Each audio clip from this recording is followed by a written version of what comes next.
అమరావతిని కొనసాగిస్తారా? రాజధాని 5 లక్షల కోట్లు అనేసి ఎస్టిమేషన్ వేశారు. 5 లక్షలు తీసుకెళ్ళి ఒకే చోట పెడితే రాజధాని మిగిలిన ప్రాంతాలు రేపు మళ్ళీ వస్తాయి. ఆంధ్ర ఆల్రెడీ ఉత్తరాంధ్ర పార్టీ అని ఉత్తరాంధ్ర వాళ్ళు అడుగుతున్నారు, తెలంగాణ వాళ్ళు అడుగుతున్నారు. దాని సరైన టైంలో సరైన నిర్ణయం తీసుకోవడం జరుగుతుంది. 5 లక్షలు మాత్రం ఖర్చు పెట్టే ప్రసక్తే లేదు ఒక క్యాపిటల్కి. మనం అభివృద్ధి చెందిన తర్వాత, రాష్ట్రం సమృద్ధిగా ఉన్న తర్వాత అప్పుడు క్యాపిటల్ గురించి ఆలోచించాలి. అసలు క్యాపిటల్ 10 సంవత్సరాలు మనకు తెలంగాణ హైదరాబాద్లో ఉంది, దాన్ని వదిలేసి పారిపోయి వచ్చేసాం.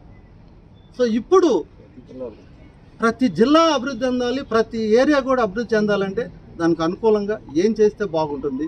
క్యాపిటల్ అనేది ఒకళ్ళు ఒక ఏరియా అంటున్నారు, ఒకళ్ళు ఇంకొక ఏరియా అంటున్నారు. ఈ ఏరియాలు కాదు, ఏ ఏరియాని డెవలప్ చేయాలి, 3 ఏరియాస్ని డెవలప్ చేయాల్సిన అవసరం ఉంది. 3 క్యాపిటల్స్ పెట్టాలా, అవసరమైతే 3 క్యాపిటల్స్ వస్తాయి.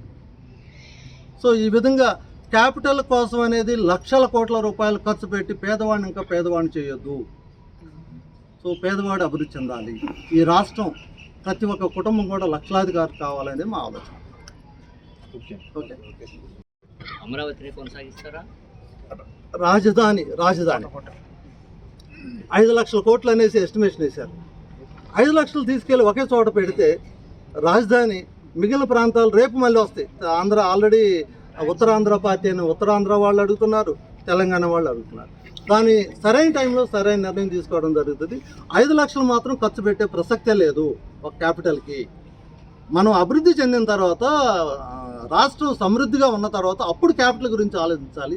అసలు క్యాపిటల్ 10 సంవత్సరాలు మనకు తెలంగాణ హైదరాబాద్లో ఉంది, దాన్ని వదిలేసి పారిపోయి వచ్చేసాం.